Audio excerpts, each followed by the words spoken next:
کہ اللہ مسبب الاسباب ہے، وہ اسباب کا پابند نہیں ہے، وہ اسباب کا محتاج نہیں ہے، اسباب اس کے محتاج ہے۔ اگر یہ یقین ہے تو اللہ پر ایمان ہے، یہ نہیں ہے تو تمہارا ایمان اسباب پر ہے، وسائل پر ہے، ذرائع پر ہے، مادیات پر ہے، اللہ پر نہیں۔ اس وقت کہاں راستہ تھا؟ کوئی راستہ تھا؟ سمندر ہے اور ادھر سے لشکر آ گیا ہے۔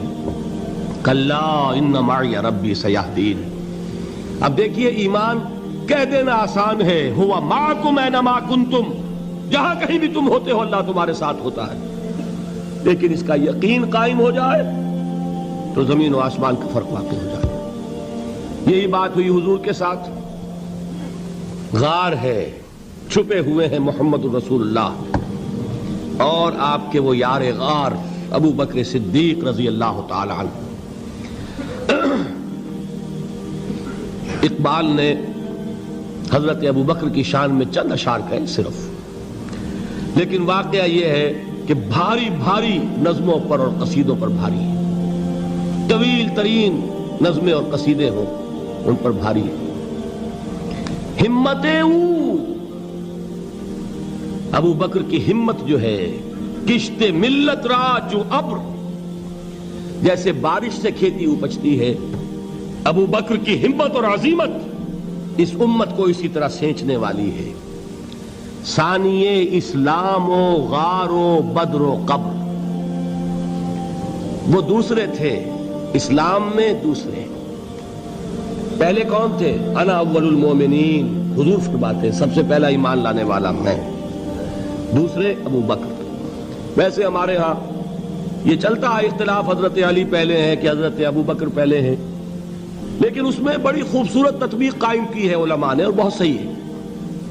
چار کے بارے میں فیصلہ ہی مت کرو کہ کون پہلے ہے، ان کی ایک عجیب تقسیم کر دی ہے۔ آزاد مردوں میں، بالغ مردوں میں سب سے پہلے ابو بکر، بچوں میں سب سے پہلے علی، خواتین میں سب سے پہلے خدیجہ، اور غلاموں میں سب سے پہلے زید ابن حارثہ۔ بڑی پیاری تقسیم ہے، یہ چاروں ہی پہلے ہیں، ہر ایک کے لیے اولیت ہے۔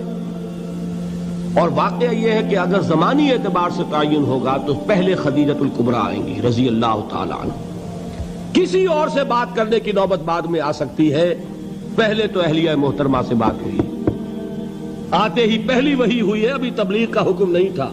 کس کو بتایا واقعہ؟ ابھی اپنی نبوت کی تبلیغ کا تو حکم ہی نہیں آیا۔ واقعہ کس کا ہے؟ وہ خدیجہ کا ہے۔ جب کہا ہے کہ خشیت علی نفسی، مجھے اپنی جان کا اندیشہ ہے، تو کیا جواب دیا خدیجہ نے رضی اللہ تعالی عنہا؟ وہ صدیقۃ الکبریٰ ہے۔ صدیقات جو ہیں خواتین، ان میں چوٹی پر خدیجۃ الکبریٰ ہے رضی اللہ تعالی عنہا، اور صدیق جو مرد ہیں ان میں صدیق اکبر ہے ابو بکر صدیق رضی اللہ تعالی عنہ، لیکن صدیقات میں چوٹی پر۔ جب حضور نے فرمایا خشیت علی نفسی، کیا فرمایا، کیا عرض کیا، کیسے تسلی دی؟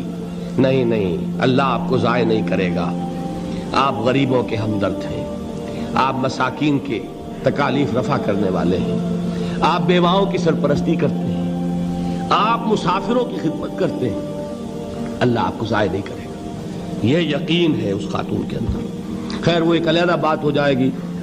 میرے دل پر حضرت خدیجہ رضی اللہ تعالیٰ عنہ کی شخصیت کا بڑا گہرا نقش ہے، جو وہ کوئی اور ہی وقت اور موقع ہوا تو بیان ہوگا۔ بہرحال اقبال نے ایک مصرے میں جو چار اولیتیں جمع کر دی ہیں، ہمتیں کشت امت را چو ابر، ثانی اسلام و غار و بدر و قبر۔ اسلام میں حضور کے بعد پہلے کون؟ ابو بکر۔ غار میں حضور کے ساتھ کون؟ ابو بکر۔ بدر کی رات اللہ کا رسول سربسجود، وہ جھاڑ، وہ گھاس پھوس کی جو جھوپڑی بنائی گئی تھی، اور وہاں تلوار ننگی لے کر پہرا دینے والا کون؟ ابو بکر۔ اور اس حجرہ عائشہ میں محمد کے بعد سب سے پہلے دفن ہونے والا کون؟ ابو بکر رضی اللہ تعالی عنہ صلی اللہ علیہ وسلم۔ وہ جو معاملہ میں سنا رہا تھا غار ثور کا، حضرت ابو بکر بھی حضور کے خیال سے لرز گئے ہیں. آپ کو یاد ہوگا کہ جا کر پہلے تمام جتنے سوراخ تھے انہیں بند کیا ہے. ایک سوراخ رہ گیا تھا جس کو بند کرنے کے لیے کوئی کپڑا نہیں تھا. وہاں اپنی ایڑی رکھی ہے. تب کہا ہے حضور سے تشریف لائیے, اور اپنے زانو پر حضور کو لٹایا ہے. اور وہاں کسی موذی جانور نے کاٹا ہے. حضور کی آنکھ لگ گئی تھی. اس وقت اس بل کے اندر جو بھی بچھو ہے کیا ہے واللہ عالم, اس نے کاٹا ہے. اس کی تکلیف کی وجہ سے ابو بکر کی آنکھوں سے آنسو ٹپک گئے. حضور کے چہرے مبارک پر پڑے ہیں تو حضور جاگے ہیں معاملہ کیا ہے. ایڑی نہیں ہٹائی وہاں سے, مبادا وہ جانور وہاں سے نکل کر محمد الرسول اللہ کو کوئی گزن پہنچا دے. ابو بکر کی ایڑی ہے, جس طرح چاہے کھا لے, ختم کر دے, جان نکل جائے تب کوئی آنچ آئے محمد پر تو آئے, لیکن جیتے جی نہیں. وہ ہے ابو بکر. حضور کے خیال سے اس وقت حضور نے پھر اپنا لعاب دہن لگایا ہے, اور اس سے پھر آپ کی تکلیف ختم ہوئی. جیسے خیبر میں حضرت علی کی آنکھ دکھ رہی تھی, اس کو جو شفا حاصل ہوئی وہ بھی حضور کے لعاب دہن سے ہوئی. تو بہرحال اس وقت انہوں نے کہا ہے کہ اے نبی یا رسول اللہ, اگر اس وقت ان میں سے کسی نے غیر ارادی طور پر بھی اپنے قدموں کی طرف جھانک لیا تو پکڑے جائیں گے. کیا جواب تھا اللہ کے رسول کا؟ لا تحزن ان اللہ معنا. اللہ ہمارے ساتھ ہے, کیوں گھبراتے ہو ابو بکر؟ یہ ہے ایمان باللہ. میرا مالک اللہ, میرا رازق اللہ, میرا محافظ اللہ, میرا مددگار اللہ, میرا پشت پناہ اللہ, میرا دوست اللہ. یہ دوستی ہے اللہ کی جو لب لباب ہے, حاصل ہے ایمان کا. اسی کا نام ولایت ہے.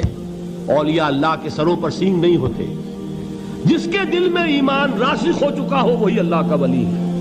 جسے اللہ پر یقین ہو چکا ہے وہی اللہ کا ولی ہے. جسے یقین ہے اللہ میرے ساتھ ہے, میرا مددگار, میرا پشت پناہ, میرا ساتھی, میرا دوست, میرا محبوب, میرا محب. اللہ اہل ایمان سے محبت کرتا ہے. واللہ یحب الصادقین. ان اللہ یحب الذین یقاتلون فی سبیلہ صفا کانہم بنیان مرصوص. اللہ محبت کرنے والا, اہل ایمان محبوب, اور اہل ایمان محبت کرنے والے اللہ محبوب. والذین آمنوا اشد حبا للہ. آپ تصور کیجئے جسے یہ رشتہ ایمان یا رشتہ ولایت حاصل ہو جائے, الا ان اولیاء اللہ لا خوف علیہم ولا هم یحزنون. آگاہ ہو جاؤ, اللہ کے دوستوں کے لیے نہ کوئی خوف ہے نہ کوئی حزن ہے. اور میں بیان کر چکا تھا, خوف اور حزن کے خاتمے ہی کا نام امن ہے. زوال خوف, زوال حزن. یہ خوف اور حزن کیوں آتے ہیں بار بار؟ اللہ تخافوا ولا تحزنوا, دونوں آ گئے. الا ان اولیاء اللہ لا خوف علیہم ولا هم یحزنون, پھر وہی دو. وہ کیوں ہے؟ خوف ہوتا ہے کسی مستقبل کی بات کا, یہ نہ ہو جائے, وہ نہ ہو جائے, یہ نقصان نہ پہنچ جائے, یہ تکلیف نہ ہو, یہ غضب نہ آ جائے. خوف ہے مستقبل سے. حزن ہے یہ کیوں ہوا, یہ نہیں ہونا چاہیے تھا, یہ میرا فلاں چیز میرے ہاتھ سے جاتی رہی ہے, فلاں موقع نکل گیا, اب بیٹھے ہوئے ہیں اندر ہی اندر کڑ رہے ہیں, صدمہ ہے اور رنج ہے.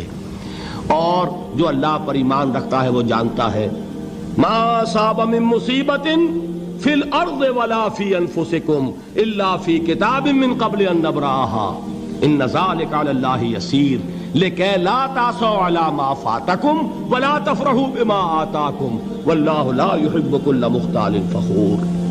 اس زمین میں یا تمہاری جانوں میں کوئی تکلیف, کوئی مصیبت نہیں آ سکتی سوائے اس کے کہ جو اللہ نے لکھ دی ہو, اس سے پہلے کہ وہ ظاہر ہو.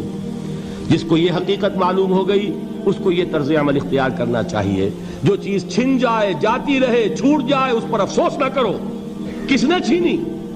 دوست نے. دوست کے فیصلے پر شکایت.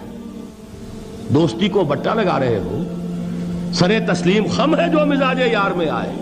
اگر دوستی ہے تو پھر تو تمہیں گردن جھکانی چاہیے کہ ہر چہ ساقی ماریخت عین الطافست, جو بھی میرا ساقی میرے پیالے میں ڈال دے اس کا کرم ہے. جو اس کی طرف سے آئے اس پر کوئی رنج نہیں, کوئی صدمہ نہیں, کوئی غم نہیں, کوئی شکایت نہیں, کوئی شکوہ نہیں. اور جو ہوگا وہ اس کے اذن کے بغیر نہیں ہوگا, اور اس کا اذن ہوگا تو یقیناً میرے لیے خیر ہی خیر ہے, چاہے وہ ناگوار شے ہو, بظاہر مجھے اچھی نہ لگ رہی ہو، میری شارٹ سائٹڈنس میں مجھے وہ نظر آ رہی ہے کہ میرے لیے بری ہے، لیکن قرآن نے کہا ہے عسیٰ ان تکرہوا شیئا وہو خیر لکم وعسیٰ ان تحبوا شیئا وہو شر لکم واللہ یعلم وانتم لا تعلمون۔ ہو سکتا ہے تم کسی چیز کو ناپسند کرو، درحال ہے کہ اسی میں تمہارا خیر ہو، اور ہو سکتا ہے تم کسی چیز کو پسند کرو، درحال ہے کہ اس میں تمہارا شر ہو۔ اللہ جانتا ہے، تم نہیں جانتے۔ جب مجھے یہ بات معلوم ہو گئی، میں نے اپنا معاملہ اللہ کے حوالے کیا۔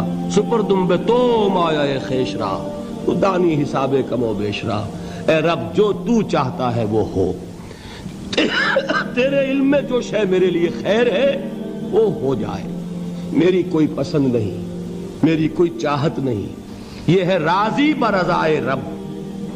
اکبر الہ آبادی نے اسے کہا ہے رضائے حق پہ راضی رہ، یہ حرف آرزو کیسا، خدا خالق، خدا مالک، خدا کا حکم تو کیسا؟ جب میں آ گیا بیچ میں، میری پسند، میری مرضی، میری خواہش، میری چاہت، یہی تو شرک ہے۔ ما شاء اللہ کان وما لم یشاء لم یکن، جو اللہ نے چاہا وہ ہوا، جو اس نے نہیں چاہا نہیں ہوا، اختیار اس کا ہے، میرا تو نہیں۔ رضائے حق پہ راضی رہ، یہ حرف آرزو کیسا، خدا خالق، خدا مالک، خدا کا حکم تو کیسا؟ اقبال نے اسے کہا ہے فارسی میں، اب آپ کہیں اس کا ترجمہ بھی کرو تو وہ مجھے ذرا اس وقت کچھ بہت ہی بدذوقی کسی بات نظر آئے گی۔ جائیے پوچھئے کسی سے جسے فارسی آتی ہو، برو کشید ز پیچا کے ہست و بود مرا، چوک دہا کے مقام رضا کشود مرا۔ مجھے تو تمام پیچ و خم سے نکال دیا اس مقام رضا نے، میں راضی برضائے رب ہوں، جو فیصلہ اس کا میں اس پر راضی۔ تو کہاں کا حزن اور کس کا خوف؟ یہی زوال حزن اور زوال خوف، یہی ہے امن، یہ نتیجہ ہے ایمان کا۔ تو جان لیجئے یہ ہے لب لباب، یہ ہے حاصل ایمان کا، یہ ہے تو ایمان ہے، یہ نہیں ہے تو ایمان نہیں ہے۔